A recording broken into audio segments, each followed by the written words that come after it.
Welcome back to story squad. आज हम explain करने वाले हैं हॉलीवुड की एक मूवी एस्केप फ्रॉम प्रिटोरिया। यह एक ऐसे खतरनाक जेल की सच्ची कहानी है जहां से आज तक कोई कैदी नहीं भागा, लेकिन 3 ऐसे कैदी जिन्होंने वह कर दिखाया जो आज तक उस जेल का कोई कैदी नहीं कर पाया, और पूरी साउथ अफ्रीका की पुलिस उन्हें देखती रह गई। बात है साल 1978, जगह साउथ अफ्रीका। यह वो वक्त है जब काले और गोरों का भेदभाव है। नेशनल पार्टी यहाँ की एक रूलिंग पार्टी है, और अब बहुत सारी ऐसी ऑर्गेनाइजेशन है जो नेशनल पार्टी के खिलाफ है, और वो उनके खिलाफ आंदोलन करते हैं जो कि गैर कानूनी है। इन आंदोलन के कार्यकर्ता में टिम और स्टीफन भी होते हैं, जो कि वाइट साउथ अफ्रीकन है। वो सरकार के खिलाफ है और वो लोगों को जागरूक करने के लिए, अपनी बात उन तक पहुंचाने के लिए पैम्फलेट्स का इस्तेमाल करते हैं, जिन्हें बांटना बहुत ही रिस्की है क्योंकि अगर किसी ने देख लिया तो इन्हें अरेस्ट कर लिया जाएगा। साथ ही साथ कोई इतनी आसानी से उन्हें एक्सेप्ट नहीं करता, इसीलिए दोनों एक तरकीब निकालते हैं। यह भीड़ वाली जगह में पैम्फलेट्स को रखकर उन्हें ब्लास्ट कर देते हैं, जिससे पैम्फलेट चारों तरफ बिखर जाते हैं और लोग उन्हें पढ़ना शुरू कर देते हैं। और जब ये ऐसा करते हैं तो पुलिस इन दोनों को पकड़ लेती है। पुलिस स्टेशन में टीम से मिलने उसकी गर्लफ्रेंड आती है, जो कि एक ब्लैक लेडी है। वो उसे कुछ पैसे देती है जिन्हें टीम छुपा लेता है, और अब इन दोनों को कोर्ट लाया जाता है जहां पर इन दोनों पर जुर्म साबित हो जाता है। टीम ने पैम्फलेट्स को ब्लास्ट करने के लिए 200 से भी ज्यादा बारूद बनाए थे,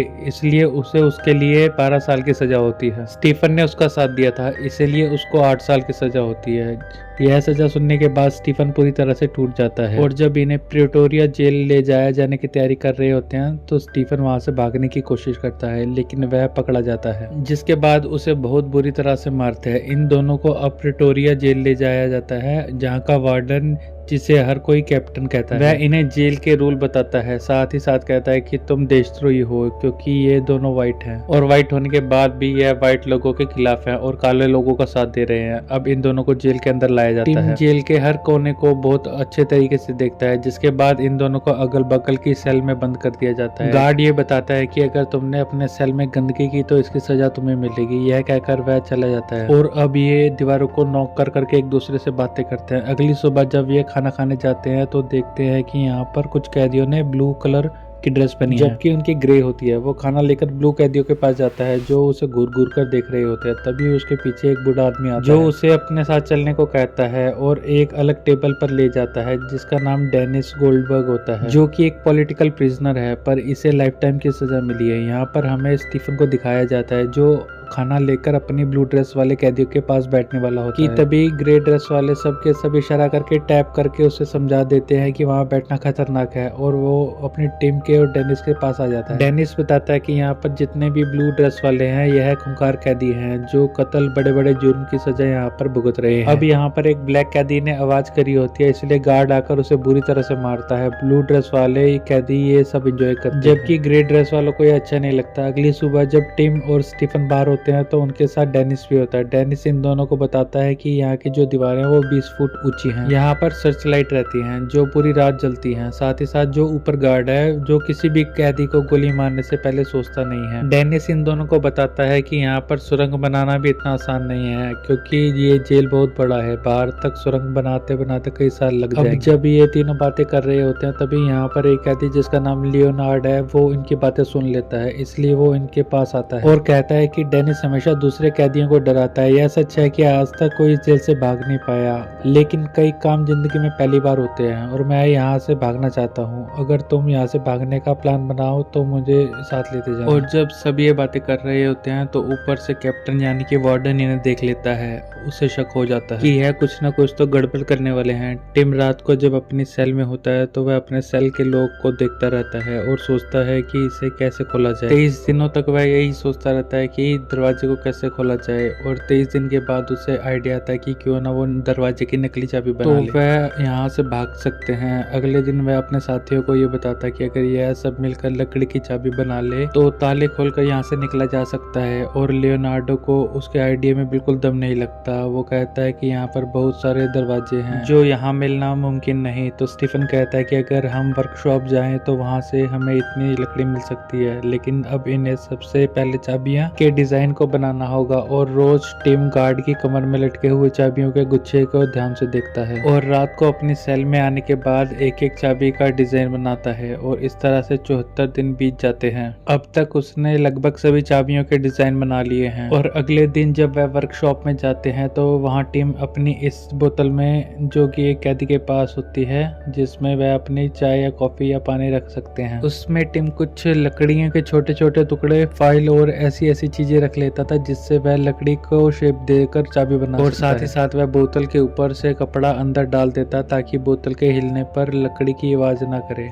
तभी वहां पर गार्ड आ जाता है और उसे टिम पर शक हो जाता है, इसलिए जब इनका अपने सेल में जाने का वक्त होता है तो गार्ड इन सब का बोतल्स भी चेक करता है और टिम की बोतल से सारा लिक्विड निकाल देता है। उसकी बोतल को हिलाता है लेकिन अंदर कपड़ा होने की वजह से उसकी बोतल से आवाज नहीं आती और टिम इस तरह से बच जाता है। टिम अपने सेल में आने के बाद सभी चीजों को बाहर निकालता है और अब वह लकड़ी के टुकड़ों को चाबी की शेप देना शुरू करता है जिसे वो ग्लू से चिपकाता है। उसके पास फाइल होती है जिससे वह चाबी के आगे के दांत बनाता है। उसकी चाबी बनकर तैयार हो गई है। अब वह अपने सेल के फर्स्ट डोर के अंदर चाबी को डालता है। वो चाबी को घुमाता है लेकिन चाबी अच्छे से नहीं घूमती, पर जब वह थोड़ा सा जोर लगाता है तो चाबी घूम जाती है जिससे उसका डोर खुल जाता है। और अभी भी उसके सामने एक और दूसरा दरवाजा था जो कि स्टील का डोर है और इसका लॉक सिर्फ बाहर से खुल सकता है। इसकी चाबी अभी उसने नहीं बनाई। अगले दिन वो गार्ड को बहुत ध्यान से देखता है जिसके पास चाबी है और जल्दी वह उस चाबी को भी बना लेता है। आज उसे यहाँ पर पूरे 100 दिन हो चुके हैं और अब वो यहाँ पर और ज़्यादा दिन नहीं रहना चाहता। अगले दिन स्टील के डोर की चाबी को टेस्ट करने के लिए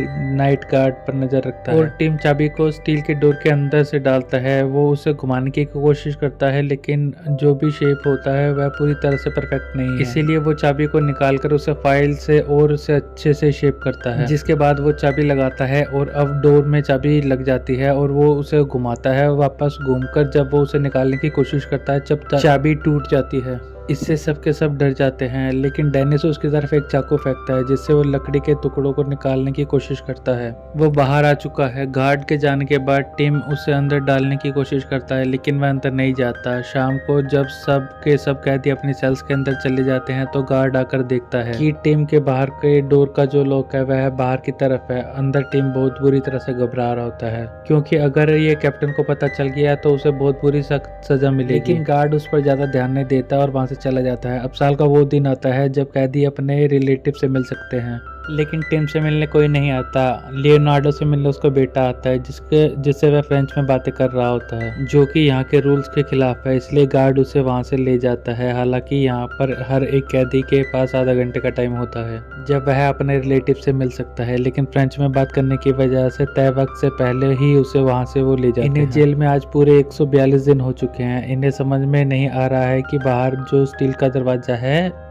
यह उसे कैसे खोलेंगे। लियोनार्डो को आइडिया आता है। वो कहता है कि रस्सी के सहारे हम चाबी को लॉक तक पहुंचा सकते हैं। टिम कहता है लॉक तक तो पहुंचाया जा सकता है पर रस्सी के सहारे हम उसे घुमा नहीं सकते। तभी यहाँ पर कैप्टन आ जाता है और जब वह इन तीनों को बातें करते हुए देखता है तो उन्हें फिर एक बार इन पर शक होता है और यह कैप्टन से कहते हैं कि हम काम के बारे में डिस्कशन कर रहे हैं। कैप्टन के जाने के बाद स्टीफन वहाँ पर झाड़ू के पीछे लगे हुए स्टिक को देखता है और कहता है कि हम चाबी को स्टिक में फंसा के विंडो से हम स्टिक के सहारे चाबी को बाहर लॉक तक पहुंचाकर घुमा सकते हैं, पर इनके पास जो स्टिक होती है उसकी लेंथ बहुत छोटी होती है। साथ ही इन्हें चाबी को घुमाने के लिए उसमें से एक मैकेनिज्म लगाना होगा ताकि यह उस चाबी को घुमा सके। अगले दिन ये सब के सब वर्कशॉप में जाते हैं जहां पर टिम देखता है कि एक मशीन घूम रही है और वो उस मशीन से इंस्पायर्ड होकर उसी तरह के मैकेनिज्म को बनाता है और अपनी सेल में चाबी को उस मैकेनिज्म में फंसाकर स्टिक के सहारे चाबी को उस हॉल तक ले जाता है जो कि स्टील के गेट का होल है और चाबी को अंदर डालने के बाद उसे घुमा देता है। इससे लॉक खुल जाता है। यहाँ टिम को इससे देखकर बहुत खुशी होती है कि फाइनली वो लॉक खोलने में कामयाब हो गया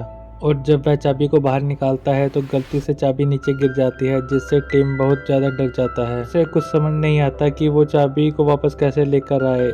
बहुत सोचने के बाद वो एक च्युइंगम को अपनी स्टिक पर लगाता है और उस च्युइंगम के सहारे वो चाबी को चिपकाकर चाबी वापस सेल में ले आता है। अगली सुबह टिम से सारी बातें स्टीफन और लियोनार्डो को बताता है। वह कहता है कि मैं दरवाजा खोलने में कामयाब हो गया लेकिन अब चाबियों को हमें अपने पास नहीं रखना चाहिए। अगर कैप्टन ने देख लिया तो हमारी सजा और भी ज्यादा बढ़ जाएगी, इसलिए एक डिब्बे के अंदर चाबियों को रखकर उसे जमीन में गाड़ देते हैं। और जब ये आपस में बात कर रहे होते हैं तो कैप्टन इन्हें देख लेता है। वो इनके पास आता है, इनसे सवाल पूछता पूछते हैं, लेकिन यह उसे अपनी बातों में उलझा देते हैं, जिससे उसे कोई जवाब नहीं मिलता। कैप्टन वहां से चला जाता है। डेनिस जो पास में काम कर रहा होता है वो उनसे कहता है, मैंने तुम्हें मना किया था कि जेल से भागने की कोशिश मत करना। अगर फिर भी तुम भागना चाहते हो और कहीं तुम्हें मेरी मदद की जरूरत हो तो मुझे जरूर बताना। और अब हर रात को टिम अपने सेल के दोनों दरवाजे खोलकर आगे के दरवाजे के पास जाता है और उनकी चाबी बनाने की कोशिश करता है। इन्हें आज जेल में पूरे 206 दिन हो चुके हैं। यहाँ पर टिम बहुत सारी चाबी बना चुका है। एक दिन वह बाहर की तरफ देखता है कि एक ब्लैक आदमी कूड़ा लेकर जा रहा है। टिम इशारे से उसे कहता है कि मुझे न्यूज़पेपर चाहिए। वो कहता है कि इसके बदले मैं सिगरेट लूंगा। टिम उसके बात मान जाता है और अब टिम को न्यूज़पेपर मिल जाता है। हर रात को लियोनार्डो के साथ अपनी सेल से बाहर निकलता है और आगे के दरवाजों की चाबियां बनाता है।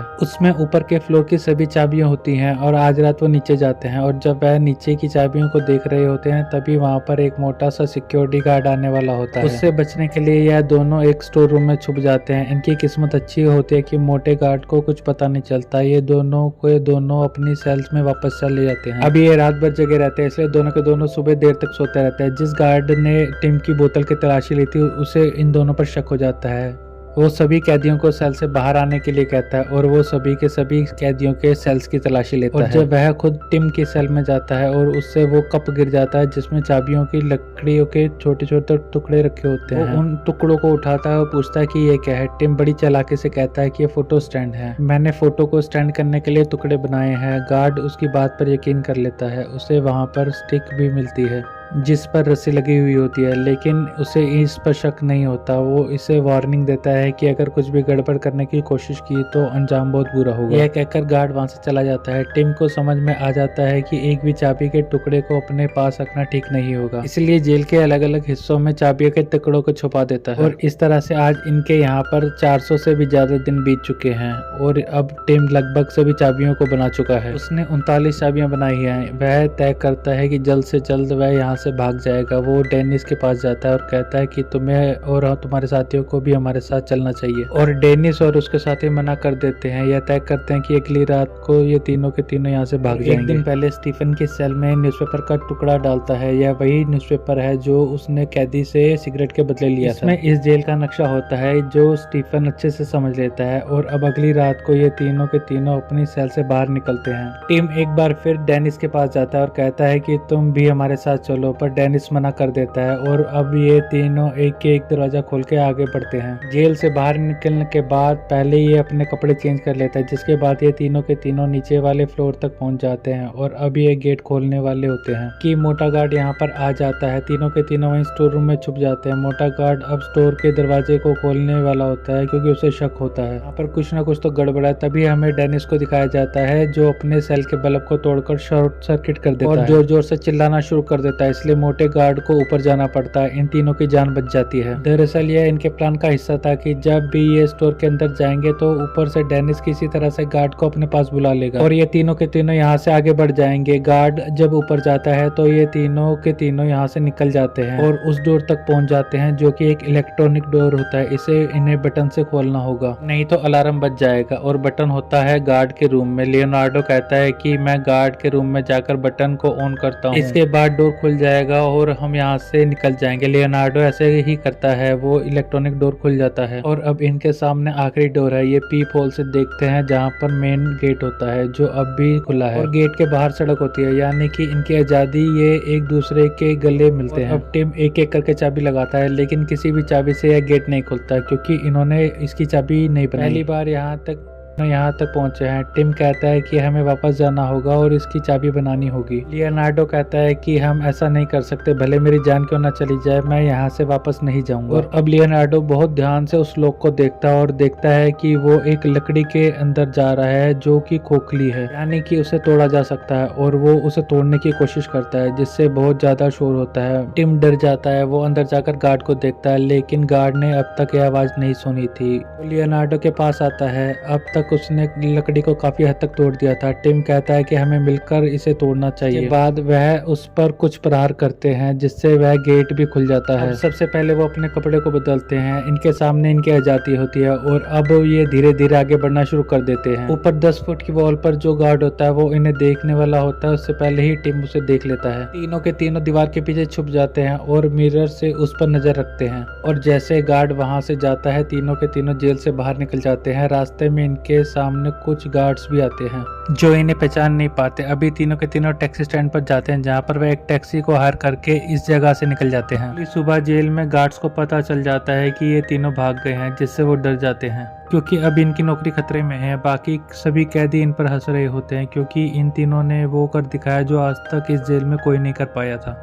अब ये तीनों के तीनों यहाँ से भागकर एक के बाद एक कई बॉर्डर पार कर लंदन पहुंच जाते हैं और एक बार वहाँ फिर से यह कालो और गोरों के भेदभाव के मिशन को शुरू करते हैं। वहीं डेनिस जो अभी भी जेल में होता है उसे 22 सालों के बाद रिहा किया जाता है, यानी कि सन 1992 में, क्योंकि यह वह साल था जब पूरी दुनिया में काले और गोरों का भेदभाव को हमेशा के लिए खत्म कर दिया गया था। सन 1994 में नेल्सन मंडेला साउथ अफ्रीका के पहले ब्लैक प्रेसिडेंट बने। यह थी पूरी कहानी फिल्म एस्केप फ्रॉम प्रिटोरिया की, जो कि सच्ची घटनाओं पर आधारित है और यहीं पर यह मूवी खत्म हो जाती है। आई होप कि आपको मूवी की एक्सप्लेनेशन पसंद आई होगी। आप अपनी राय कमेंट में जरूर दीजिएगा। तो मिलते हैं इसी तरह की कोई नेक्स्ट वीडियो में। Till then take care, bye bye.